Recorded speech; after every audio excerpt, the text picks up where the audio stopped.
this thing on? I don't know. I'm going to go with it.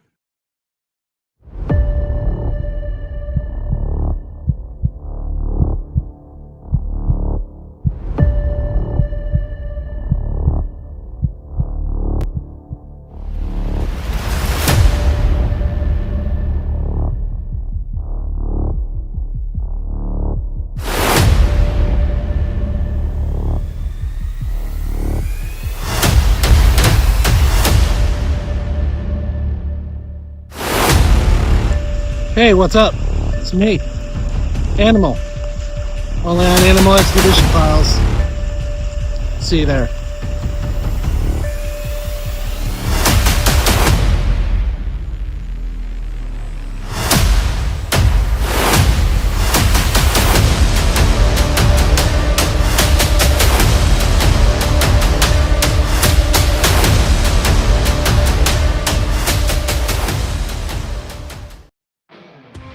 Hey, welcome everybody to the Animal Expedition Files. Sorry, I just almost said the wrong name there. But hey, it's good to be on a good Saturday afternoon. I hope everybody had a good weekend.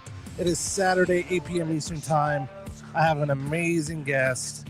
Zach Vazquez is in the background right now, chilling. We were just chilling a little bit ago, talking about some cool movie stuff. So I really can't wait to get this guy to come on the show because this is going to be a lot of fun. We're going to talk about a lot of history, a lot of movie stuff. But before we do that, please subscribe to my show, Animal Expedition Files. Also go to animalexpeditionfiles.com to check out the website. We are live now on the website also. And also, you could go to my merch and check out the cool gear we have. Hey, Betty. Hey, Louis. What's up, guys? Thank you for joining us on the show. But we got a good show tonight. I can't wait to be able to have him on. But I'm going to show you a little video here of Zach. So we're going to have a lot of good fun, and check this out. Watch and learn.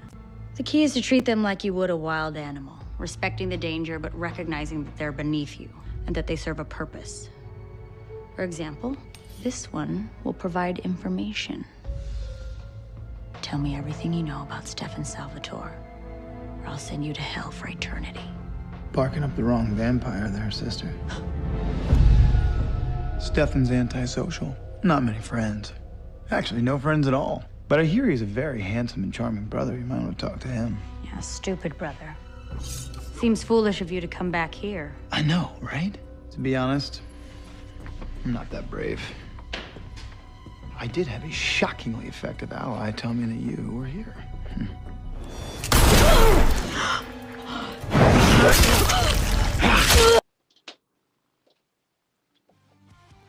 Hey, and here's Zach on to the show. Thank you so much, everybody, for joining us on Animal Expedition Files.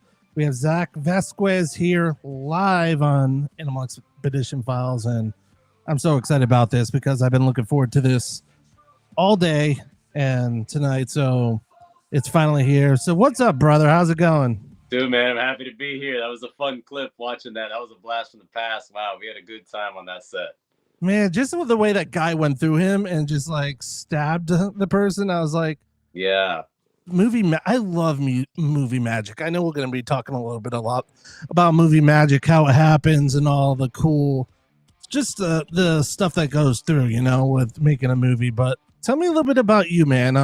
I know you've been doing this for a very long time, and I see a lot of stuff that you're doing, especially like out in the community. You do so many things right now, and with the Hulk Hogan thing. Oh yeah, I know you've been doing a lot with that especially after the passing of a hero here, and that I've been watching when I was a child. But tell us a little before we go into that. Tell us a little bit about your story, how you got into this amazing journey to what you do every single day. Because, like, dude, it's freaking awesome.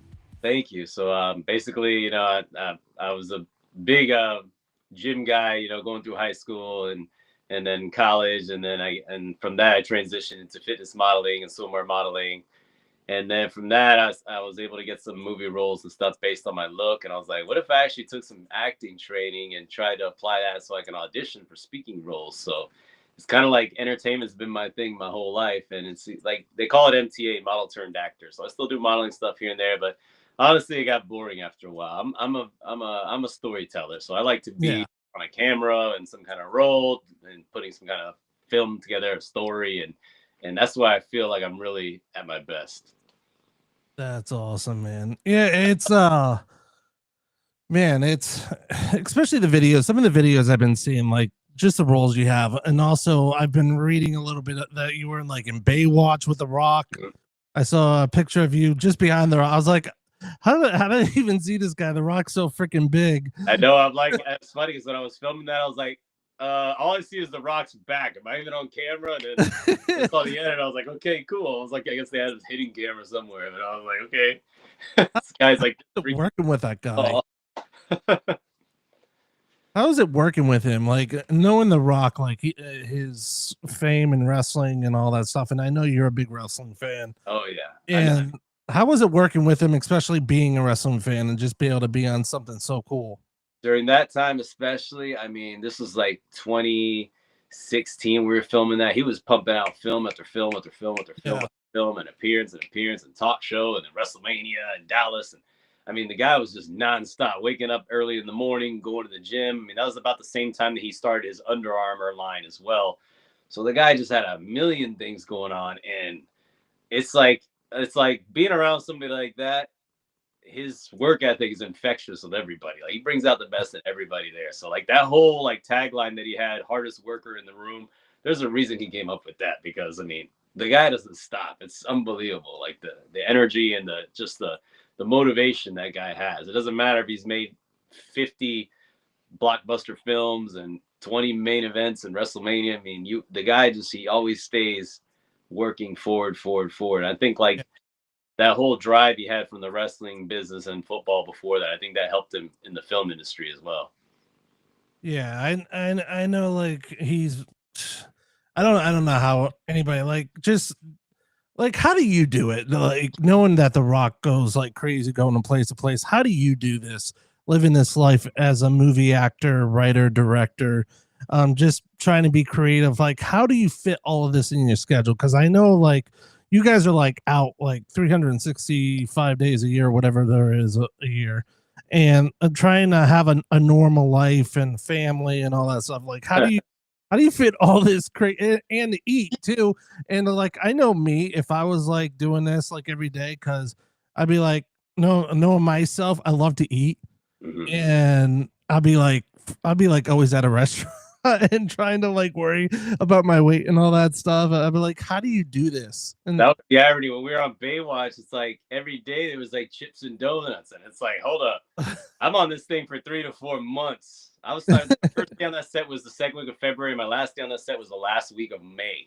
Yeah, it's like 3 months of my freaking calendar. It's like, I can't eat donuts and chips every day. It's great for a week, but then it's like I got to the point where I just started packing my own food and show up to set with a duffel bag like I was going camping, because I was like, I can't have a beach body, miss the gym, and then eat this stuff. Like, yeah, so something has to, there has to be a line drawn somewhere. So, but yeah, no, it's honestly, you're just a slave to the trade, man. And the auditioning is hard too. It's like a lot of times you won't have a long notice to be like, hey, we got this audition for you. It's 6 pages of dialogue, and you got to have it in the day after tomorrow. So wow, you're like set tomorrow. So like, how's this gonna work? Like, you literally have to eat, breathe, and sleep, and it's hard to have much of a personal life, because you're always on the go, and you don't want to miss the opportunity. And, you want to make sure the agent's always marketing you. So you don't want them to sell you to a film and then you can't audition for it, because that makes the agent look bad. So it's a lot. It really is. But it's like, if you can do anything you put your mind to, as long as you stay focused, like that's the key. But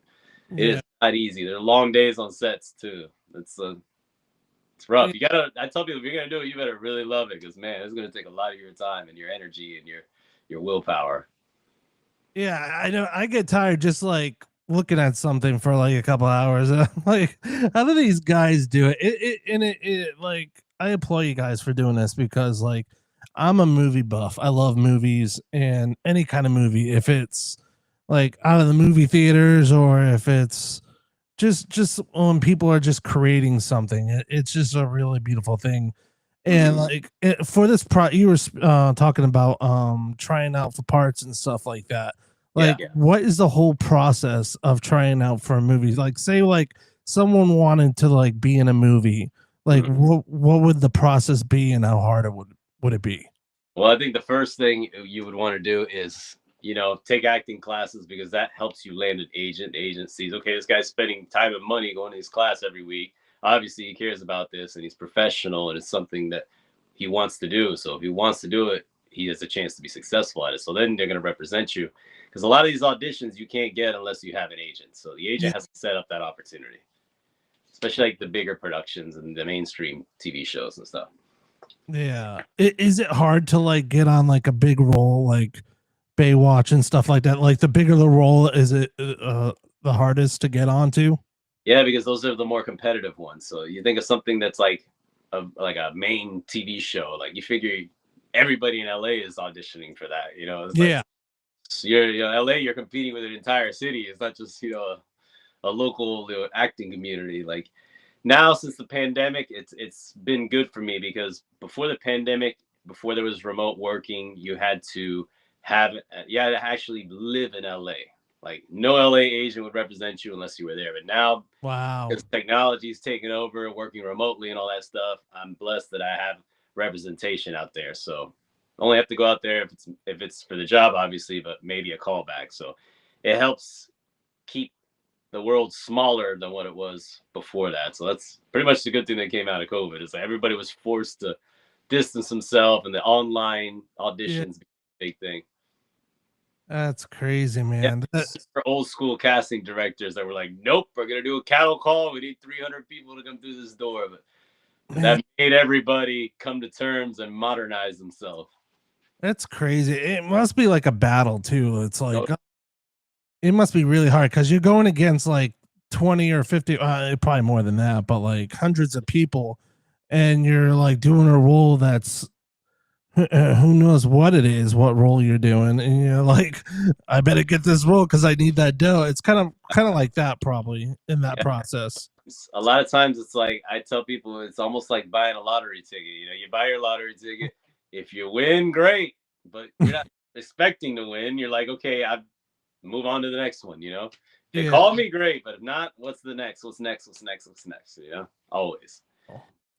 You can't like linger too much over the one that you just did, because there's so much stuff that you're trying to do at the same time and move forward with, that it's like you get overwhelmed easily. So once it's in the can, it's submitted, and it's like, okay, if I hear from them again, great. If not, I got stuff coming out of my ears that I gotta manage here. So like, no one being in Hollywood, like, I always hear stories that it's very tough to go through that part, just going through Hollywood and trying to make it, because there's so many, I hear so many negatives and so many positives in some ways. Like, when I talked to my buddy Joe Castro, he says it's not all spaghetti and meatballs,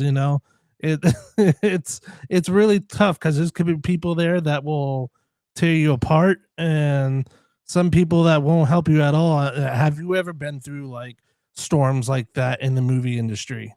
Oh yeah, out there it's definitely, California is a lot tougher and a lot more competitive than like where I'm at. I'm in the Southeast market, so it's a little bit more lax. So that's why people are like, oh, why don't you go out to California? I'm like, I've got an agent and a manager out there, so why do I need to go out there? I'm happy where I'm at here, because I feel like it's less competition, but there's also a lot of mainstream stuff that shoots in this market. So as long as I can audition for stuff out there, then that's a big deal. It's come a long way than what it was, pre-COVID. So I'm really happy with that.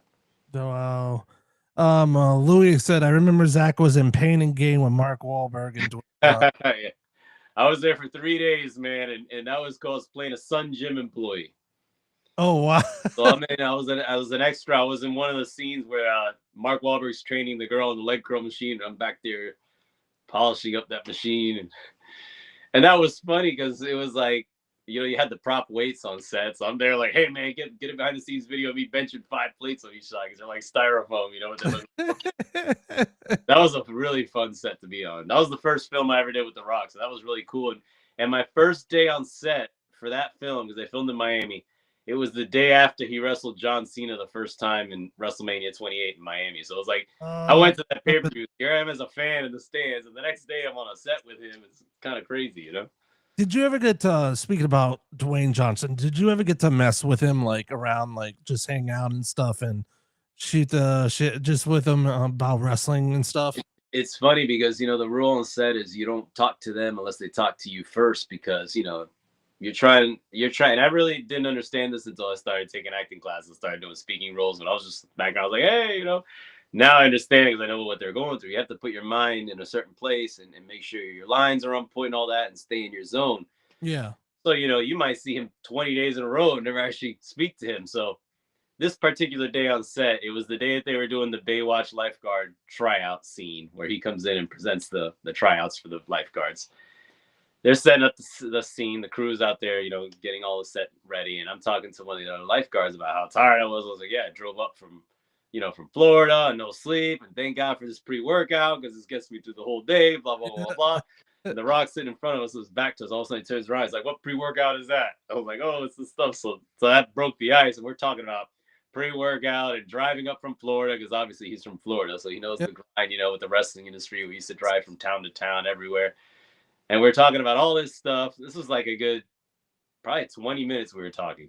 Now it comes time to shoot the scene.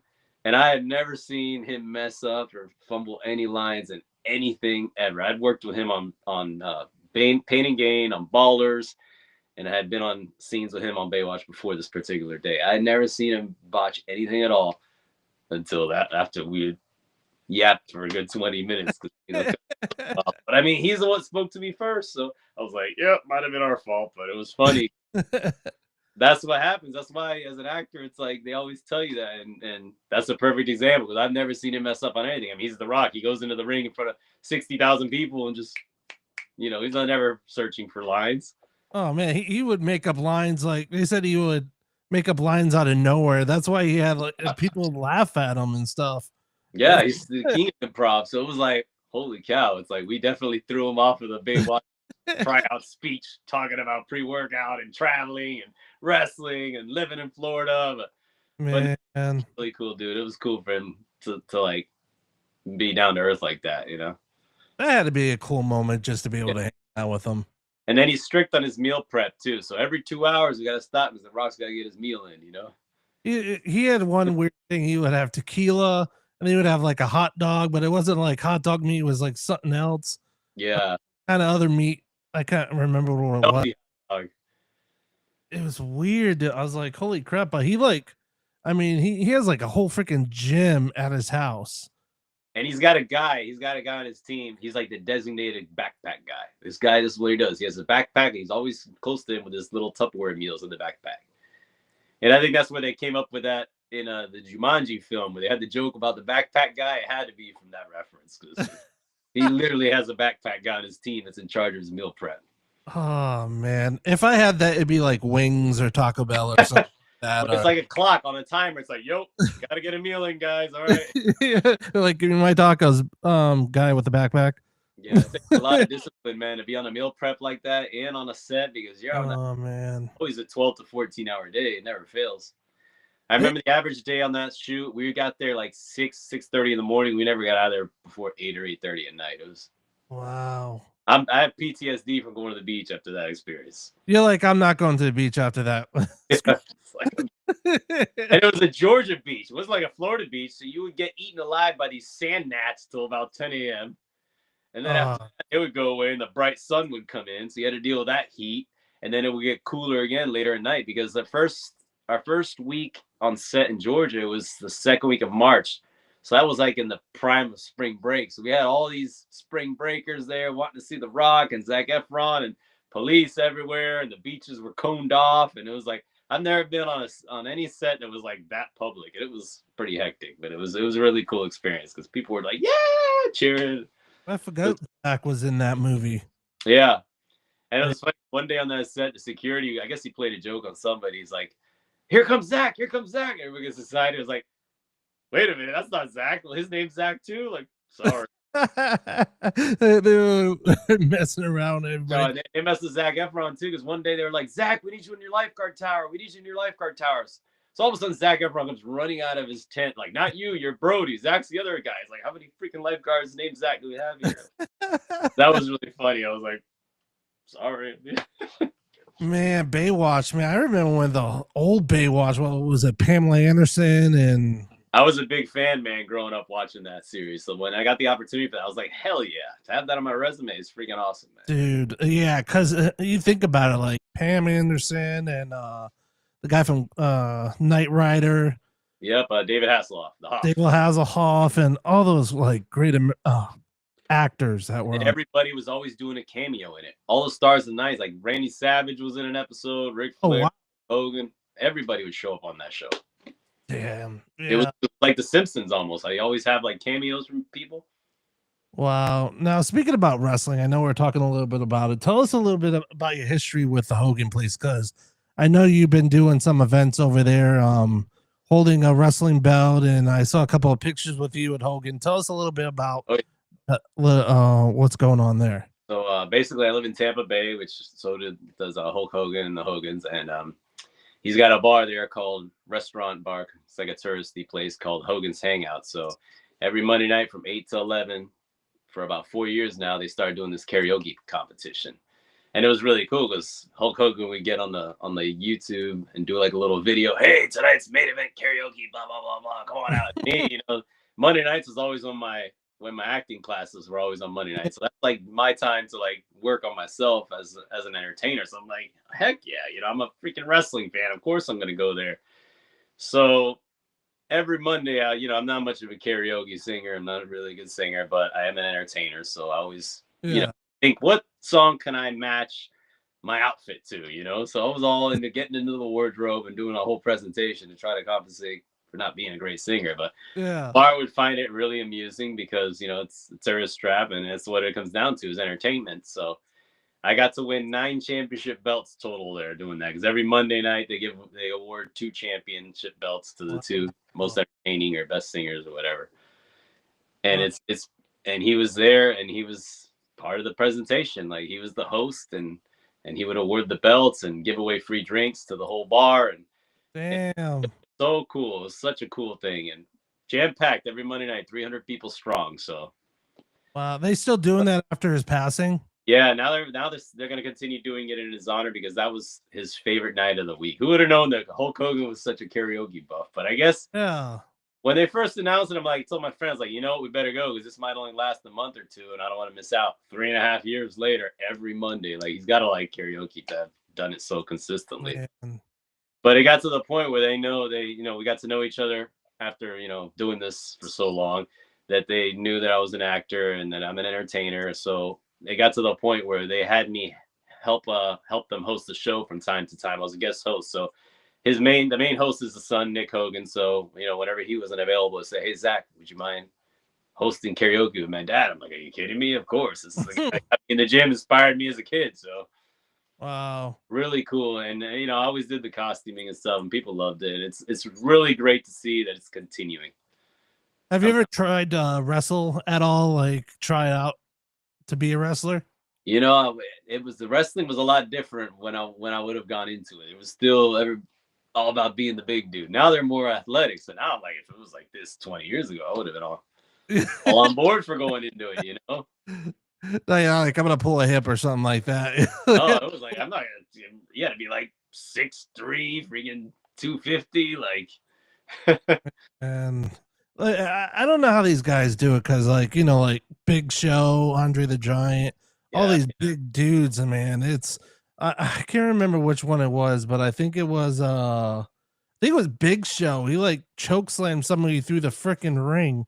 Yeah, and those guys those old school guys were tough because the saying is true: the lighter you are, the lighter you fall. The bigger you are, the harder you fall. So those guys back in the day were big dudes. I mean, they were getting. Like Hogan, his finishing move was dropping on his butt every night with the leg. That does a number on your back after years of that. Like, well, I was told he was in a lot of pain. Like before he passed away, he was like always in pain. Yeah, his back and stuff, and the way he landed. Yeah. I think he had 25 surgeries, like for his back and just random areas, his knees and stuff. I mean, it takes a toll on your body, and it's the same thing with stunt acting. After a while, it's like, but stunt actors are usually smaller people. You can handle those hits and flying around easier. You're more like a ninja. You're more compact. A big guy who's gonna land harder.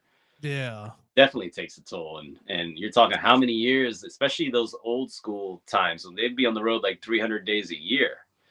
So that's a lot. And those rings back in the day, they were a lot harder too. It was more like a boxing ring. So Yeah, and they didn't have mats where the cement was. It oh was yeah, pure concrete. When they let their back, I remember when their backs would land, you could hear it. yeah. And the railing was like aluminum. Yep. Like the railings you see at the premieres. It wasn't this padded thing that they have now. It was the cages were different back then too. It was that blue rotted steel cage. It wasn't the fence thing. No, it was it was dangerous back in the day. They didn't mess around. Like I remember the one match where I think it was Undertaker and Mankind when he got thrown off the cage into the announce table. Then he came back up and got choke slammed through the cage. He got off the stretcher and finished the match. That's insanity. Like the guy, I mean, that absolutely shortened his career. There's no question. But man, that takes guts. How did that guy? Well, I remember like before he started, he would jump off his house, off his roof, the tables and Just stuff like hardcore. that. I'm like, this guy's nuts. He was never a body guy. You know, his whole thing was tough as nails. Here we go. Jeez. I give him a lot of credit for everything he's done in his career. Man, Yeah. people can't relate. He's my It's one thing if you're like Jeff Hardy or Rey Mysterio, you're a leaner guy, but a guy like that, he's a big size guy. he's a huffy guy. Yeah, but he didn't care. He was missing a tooth. He would smile through it. Yeah, just mind over matter, man. And that's what's cool about when I watched this WrestleMania 18 match, huge match, you know, the Icon versus Icon match they called The Rock and Hogan. And it's so cool that I worked with The Rock on Baywatch and then karaoke with Hogan. And I watch this and I'm like, this is like insane. It's like personal connections with both, you know? I think that's when The Rock still had hair. Yeah, it was like right before, not long after that he cut it because he went to Hollywood. I think his first couple of years as an actor, he still had it. And then he's like, I'm going bald.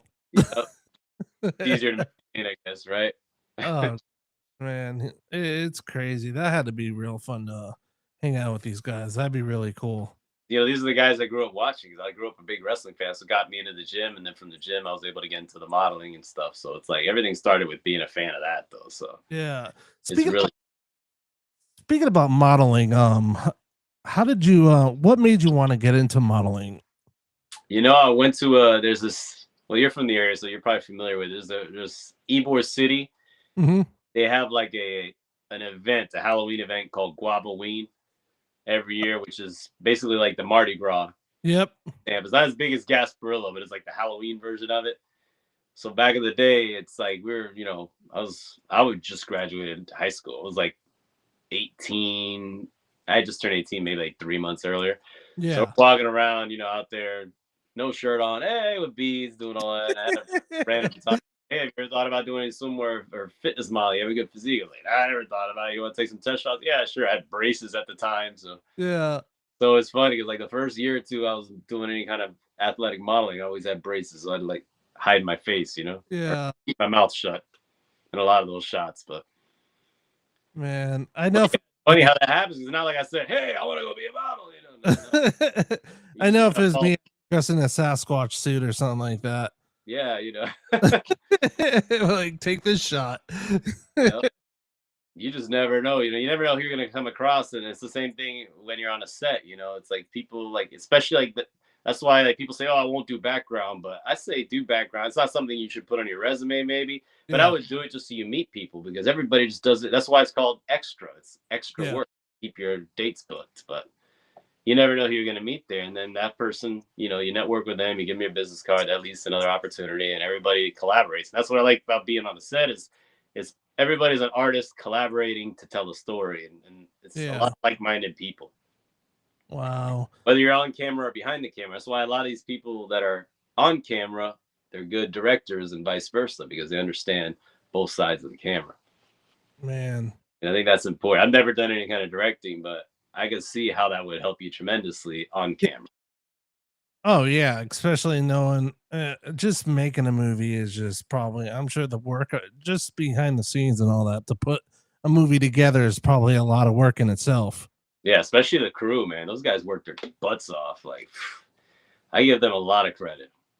Yeah, it's And especially when you get those people who are actors and directors and writers and do this and do that, I'm like, how do you live? Yeah, it's just you're always, they creative people think differently. It's like you're always thinking like it's like Michelangelo or Leonardo. I'm sure those people didn't think like people back in the day. So No, yeah, it's pretty interesting. But one thing I do want to talk to you about is I know I think it was when they had that writer's strike. mhm. After that, they were talking about the whole AI thing. Yeah, I wanted to get your aspect on what was your thoughts being an actor, because I know a lot of actors weren't happy about it. There was a whole big thing about actors, and you would actually see famous actors on television, people that like Tom Hanks or like all these big names were yeah. actually on strike too. And it's like, how does like an actor like you face that now that AI is in the picture now? It's a big deal. I mean, I remember when they had that strike going on with the writers. I was actually in California filming a pirate film, and I was thinking it started it was the 2 weeks I was out there. It started after the first week. I was thinking, oh my god, are we gonna be able to finish our film? Like, Yeah. you'll say, you know what, screw it. But luckily, it was non-union, so we continued. But had it been a SAG production that I was out there for, the whole thing would have been shut down. So I'm thankful that we were able to finish it anyway. But I mean, I was out there during that time and it was pretty ugly. And I understand why they all went on strike, because if you're gonna have AI writing up stories and scripts and everything, then what do you need writers for? It's a huge deal. And I think like all this AI and all technology, I feel like it all starts in entertainment. And then after entertainment, it bleeds into other aspects of the world. And Yeah. something's gotta give, because I mean, you can't replace artistic people. That's for sure. A talent's a talent, and then I Yeah. get it's easier. But I'm old school, like when I first started modeling, we didn't even have it wasn't even a digital thing. It was like slides. Yeah. They didn't even go digital till 2 years later. Now you can't even find a magazine on the newsstand. It's everything's I website. I miss the olden days. Like especially like with reading books and stuff like that. I mean, there's Mhm. still bookstores around, like here in Fort Myers. Like they have Books a Million and all that stuff, and like and they try to sell you a those computer things, a Nook or whatever they're called. And it's just it's very sad the way how, I mean, technology is always going to advance, but it's just Yeah, I miss the old ways of looking at magazines and stuff like that, because you see cool stuff happen in there that, like, I don't know, I feel like technology is missing. I'm sure it was a lot more fun being an actor back then too, because all your effects were practical. You had this. All right, we're gonna stay in front of this green screen and just start imagining things. Yeah. That can't be fun. I'm like I compare like the Star Wars prequels to the original Star Wars. The original Star Wars must have been uh fun compared to the prequels. We're like, huh? We're doing what? Like, yeah. And if you can see in the background, I got Star Wars helmets and stuff like that. I love I'm Star Wars. I'm a big nerd. That would be a dream, being a Star Wars movie. I would nerd out 100%. They'd be like, "You're fired." Oh, it's funny because I went to it was in England. I went to a Comic Con and the girl, I forgot her name, but the actress that played the mother of Jyn Erso in Rogue One. Okay. I told her that I worked on The Walking Dead. She's like, "Oh my god, that's so cool! I wish I was on The Walking Dead." I was like, "I wish I was in Star Wars. You want to trade?" Yeah, Like, because a lot of it's location. A lot of that stuff filmed over there in the UK. So yeah. if you're a UK based actor, you have a much better chance of getting on something like that than being from here. And it's the same thing with Georgia. The Walking Dead was here in Georgia. So if you're in the Southeast market, you have a much better chance of getting on that show as opposed to somebody from overseas. So Yeah, and also like I know Stranger Things is filming in Georgia. mhm. All these I know what's her name? What's his name? He dresses as a woman on the show. It's so funny. Can't remember the name of it. He has a whole freaking place where he films all his movies and stuff just in Georgia. He has like a Oh, whole Tyler Perry. Yeah, Tyler Perry. Yeah. Yeah. Yes, Tyler Perry has a complex out there. It's unbelievable. It's kind of like Home Shopping Network out Yeah. here. Yeah, it's a old military base. I didn't know that. I read up on the history, and it's an old military base that he turned into a movie lot, which I think Yes, is Georgia has freaking a lot awesome. of studios. So they have a lot of stuff up there. It's a Yeah, lot of the Marvel stuff is shot there. I mean, I know a lot of the Marvel stuff is going overseas now, which is a shame, but there's been a lot of films that have come out of Georgia. that's all. Oh, someone has a question for you. Hey Zach, what was your first reaction when you met Hulk Hogan for the first time? Oh man, well, I met Hulk Hogan back in 1997 as a fan when I was a little kid, and I thought it was the coolest thing ever because the first professional wrestling match I had ever attended was the Bash at the Beach in Daytona, where Hulk Hogan backstabbed all the fans, and I didn't even know if we were gonna get Remember out that? there alive. I was like, "This is insanity! Like, there's gonna be a riot here." Wow. I was like, I didn't know that something that's predetermined, basically theater, could generate that kind of reaction out of an audience. It blew my mind completely. I Yeah. was, as an entertainer, like, I was so inspired seeing the power that a show has over a crowd that I was like, but it's funny because that particular day when Hogan turned bad, I actually met Ric Flair for the first time there, and then I met Hulk Hogan about a year later. He was like pretty deep into the NWO Hollywood Hogan gimmick, but he was so cool. He came out. We actually skipped school. I was 16 years old. So back in the day, all the wrestlers, they would all be at the hotel bar. That's where they had their business dealings and watched the replay of their show and, talked about whatever they had to talk about. So he was leaving the bar, and obviously we're kids. We're not allowed in the bar. So we're out hanging out in front of the hotel waiting for him to come out. He's like, "It's cold out here. Don't you kids got school?" I was like, "Yeah, we'll wait on you." He's like, "All right, brother." So that's how he was. He was always like concerned with everybody. I've never seen Oh, anybody like of that level of fame handle the public as well as he did. And I watched him every Monday at karaoke. And he's just a really genuine good soul. Like, yeah. yeah, it's definitely a loss for the world to not have him around. Because man, he's awesome person. Really cool. Every time I've ever met him, every interaction I've ever had with him, just inspiring. Yeah, that's another thing you were just saying on point where like he came out and like introduced himself and like you okay and like Yeah, a lot of like famous people because I've met a lot of famous people where they're like you would say hey hated them and they just walk past you. yeah. And even at karaoke, see to be like, "Hey, what's up? Where you from? What do you do for a living?" Like he's interested in people that are there. Yeah, And that's it's not like he had to be at karaoke. Like he doesn't have to put himself out of the public every week, but he did it because he loved his fans. Like he genuinely loved being around people, and yeah. that's an awesome thing. You can see it every day. Wow. Cool, really cool. I mean, the world needs more people like that for sure. Yeah, I wish it was all like that because it's just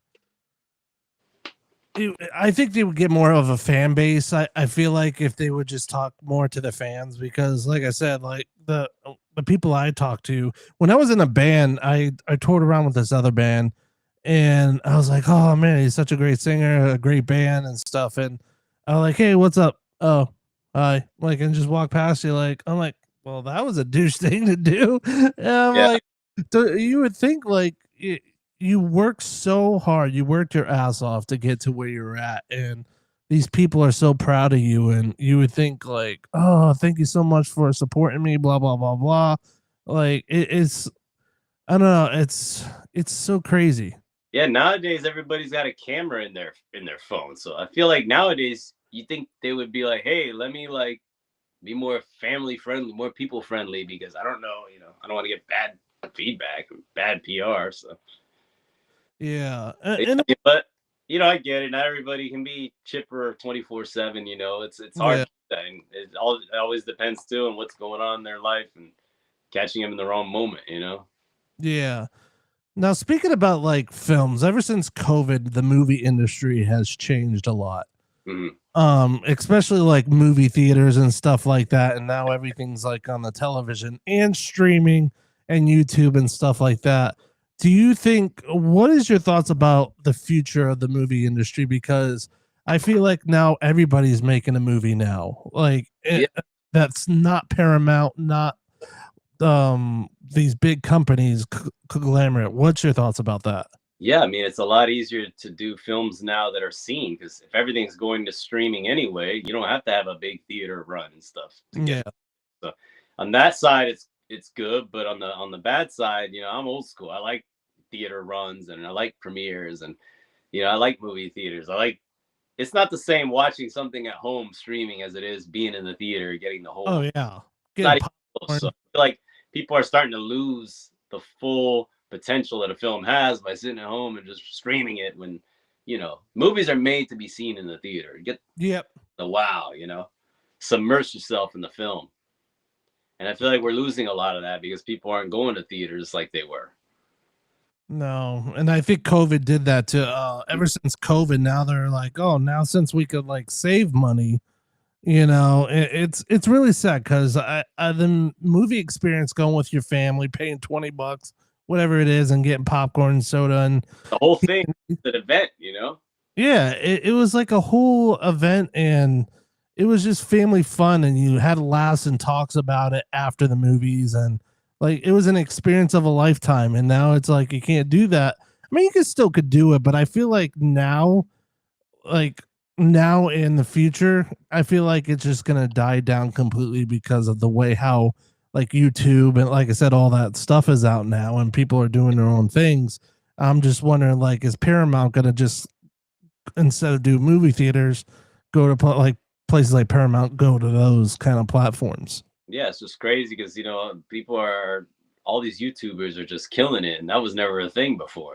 Oh no, they're becoming and like TikTokers now. Yeah, people are becoming famous on TikTok and making all this money. You don't have a whole production crew. You know, all it's literally just from your phone. It's like I don't know, man. That to me is crazy. Like, I feel like, it's the same thing with the modeling stuff. Everybody on Instagram is a model. It's like, who do you model for? You never model for anybody, but they got all these followers and, influencing and this and that. And it's like. Well, it was funny. I saw these TikTokers that were doing jokes all the time and for like, I think months. And then all of a sudden they're on a commercial I saw on television. I'm like, they're TikTokers. Like all of a sudden now they're doing commercials and stuff like that. I was like, what the hell is going on with society today? It's so different. It's wild. It's like, I don't know, the amateur stuff's taken over. And it's like, how, it's like, to me, it's still an art, there should be like a profession. Like, it's not just get my camera and just do stuff, whatever, and outdo Hollywood. It's crazy to me. Yeah, I don't know. It goes the same way with music and art and like my wife, she's in the art industry and now the whole, like we were talking about the whole AI thing now is taking over of people's jobs, people being doctors and stuff like that. It's just this whole conglomerate that's happening, in our society where people can't be an artist anymore. Mm-hmm. And I think that's what's killing society. Everyone's like, oh my gosh, what do I do? How do I make money of what I love to do? Because that's my passion. That's what I want to do for the rest of my life. But if this keeps going, it's like, where do you go from there? It makes you wonder where we're going to be at in 5 years, It's like, because it's steamrolled here this past 5 years. I mean, we're pretty much 5-year mark of the pandemic. So, yeah, it's going to be interesting in the next, like you said, next 5 years from now, what's going to happen in the industry with music, art, movies, you name it. It's gonna be an interesting journey on what's gonna happen. But photography too. I mean, people got filters and stuff. It's like whatever. It's like photography's not even a skill anymore because all the apps and filters have taken everything over. Like it's wild. Yeah, I mean they're making movies with their iPhone, like professional movies. I think it was I saw it was in the background. I think it was can't remember who the director was, but he had an iPhone on a tripod and he was filming for a shot of a major motion picture. And I'm like, an iPhone? And he's not using these big $1,000 of a camera with the big lens and all that stuff. He's just using a little phone for a shot. And I'm like, what? I'm like, the technology on a phone for a movie, that's crazy. Matches up perfectly with the big camera stuff. You just edit it together like you would think it all came from the big camera. It's bizarre is what it is. It's crazy. Just technology. You could just carry a cinematic thing around with you anywhere you go. Mm-hmm. I don't know, man. This world's getting nuts. Yeah, this, man. It's gonna be very interesting to see where things go. Like you said, in the next few years. Like, I don't know. Yeah, I know we have a few minutes left, but one thing I wanted to talk to you about is what was your most toughest time in the film industry of struggling?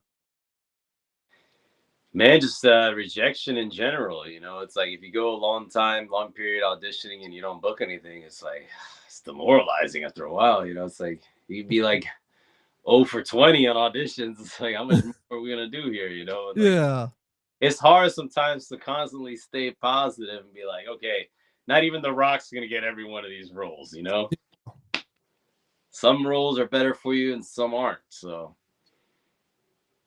it all depends on what what you get.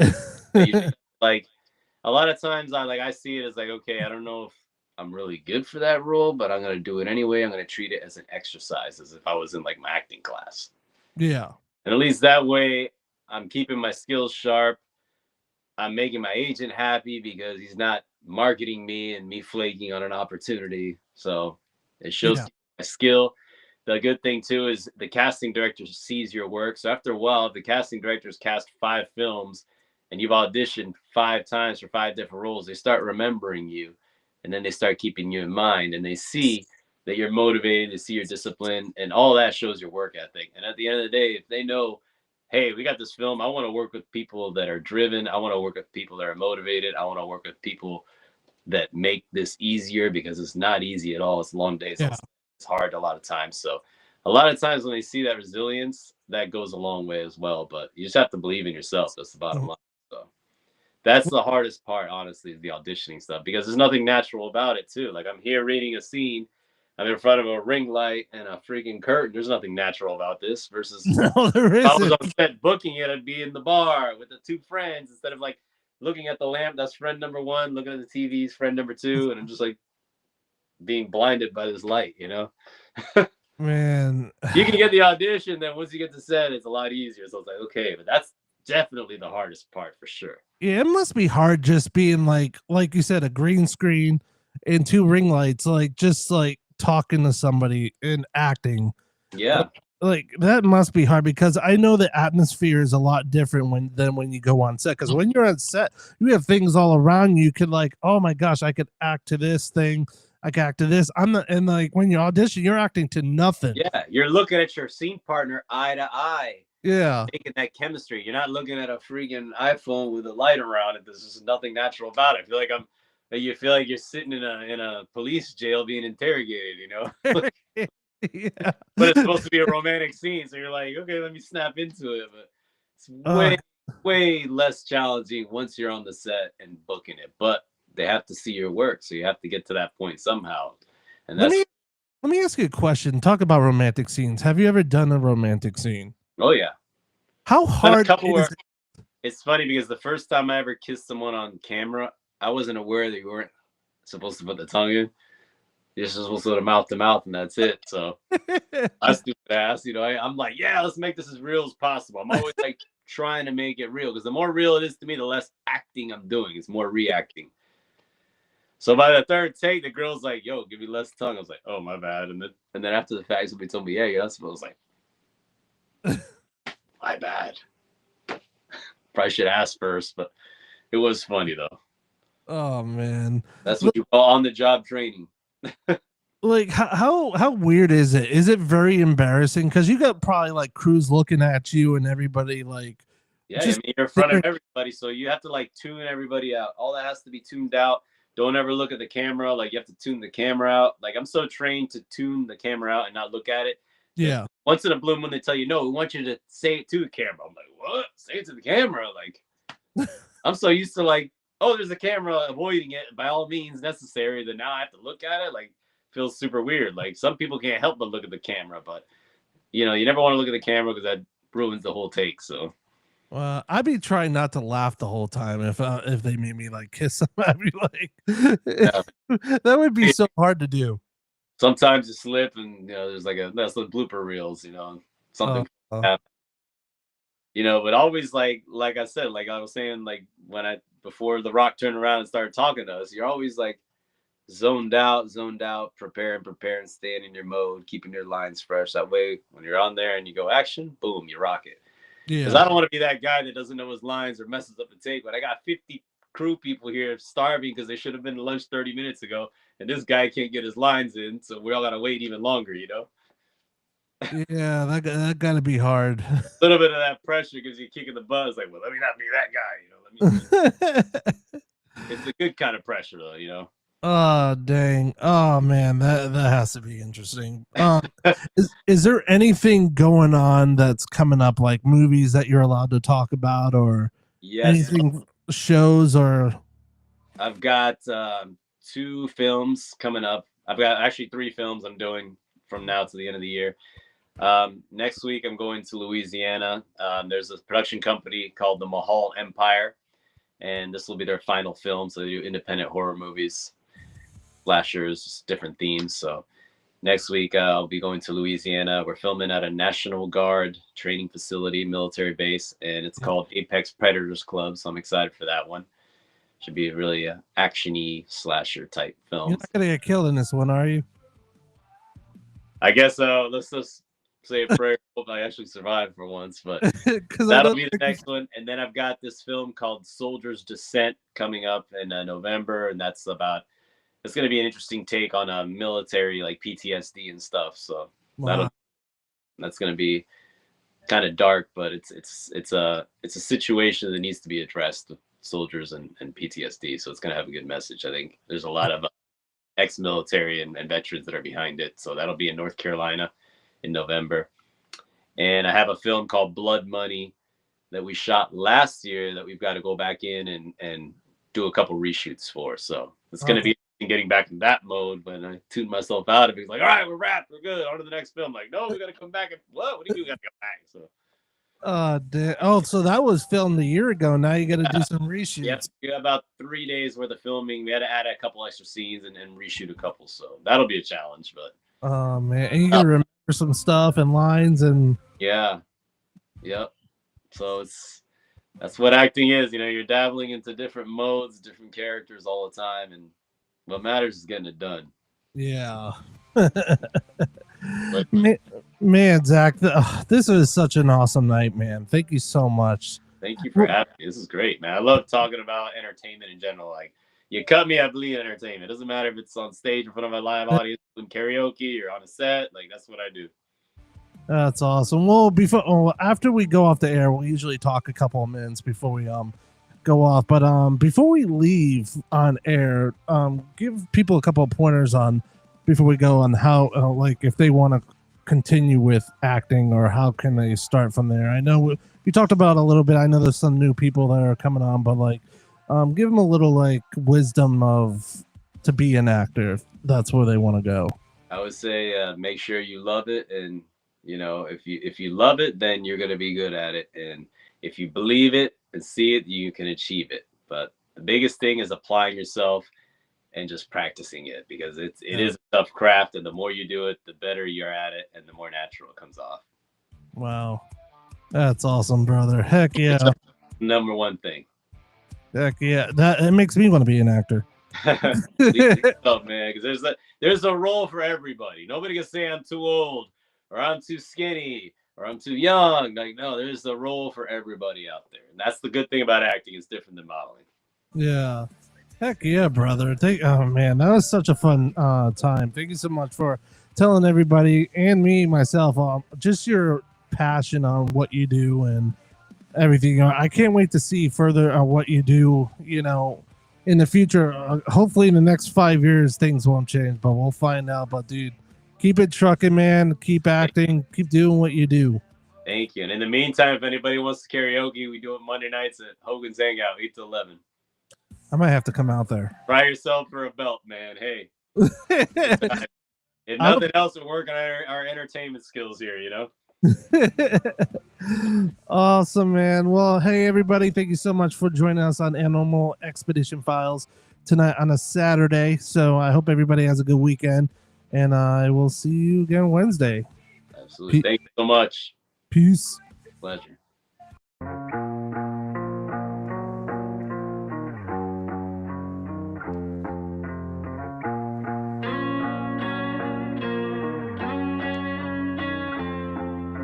Lights on.